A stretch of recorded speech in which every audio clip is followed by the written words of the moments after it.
चीन के दम पर भारत से लड़ने की कोशिश कर रहा पाकिस्तान अब ऑपरेशन सिंदूर के महज 24 घंटे के भीतर ही घुटनों पर आ गया है। भारत ने जिस सटीकता और आक्रोश के साथ आतंकी ठिकानों को निशाना बनाया, उसने पाकिस्तान की सैन्य शक्ति की पोल खोल दी है।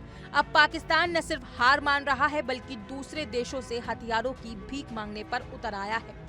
ताजा रिपोर्ट्स के मुताबिक पाकिस्तान ने ईरान से खतरनाक शाहिद 126 ड्रोन की एक खेप मांगी है, ताकि वो अपने ड्रोन्स की लगातार हो रही तबाही की भरपाई कर सके। भारत की जवाबी कार्रवाई में पाकिस्तान के अधिकांश ड्रोन्स और मिसाइलें हवा में ही नष्ट कर दी गई थी।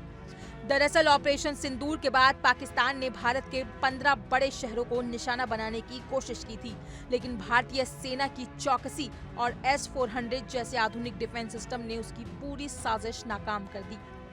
पाकिस्तान को उम्मीद थी कि वो चीन के सस्ते और घटिया हथियारों के दम पर भारत को चुनौती देगा, लेकिन जमीनी हकीकत कुछ और ही निकली।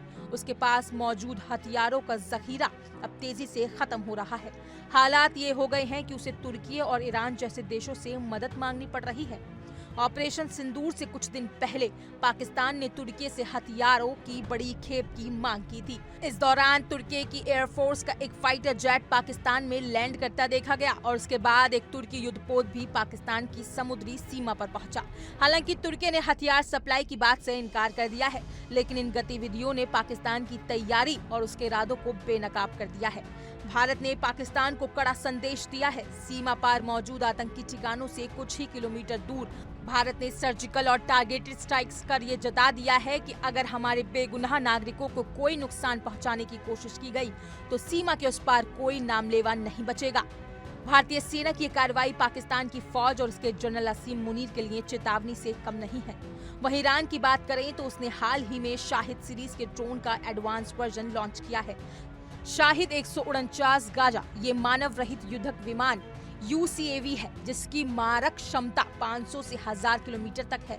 इसमें advance avionics system, electric, optical और infrared sensor, laser range finder और सैटेलाइट कम्युनिकेशन एंटीना जैसे हाईटेक फीचर्स हैं। इसकी सबसे बड़ी ताकत है इसकी निगरानी की क्षमता और स्टिल्थ विमानों को पहचानने की क्षमता।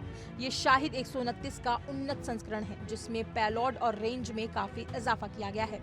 अब ये देखना दिलचस्प होगा कि हथियारों की कमी से जूझ रहा पाकिस्तान इस अंतर्राष्ट्रीय मदद के बावजूद भारत की रणनीतिक क्षमता और सैन्य जवाबों का सामना कैसे करेगा, क्योंकि भारत अब सिर्फ जवाब नहीं दे रहा बल्कि हिसाब चुकता कर रहा है।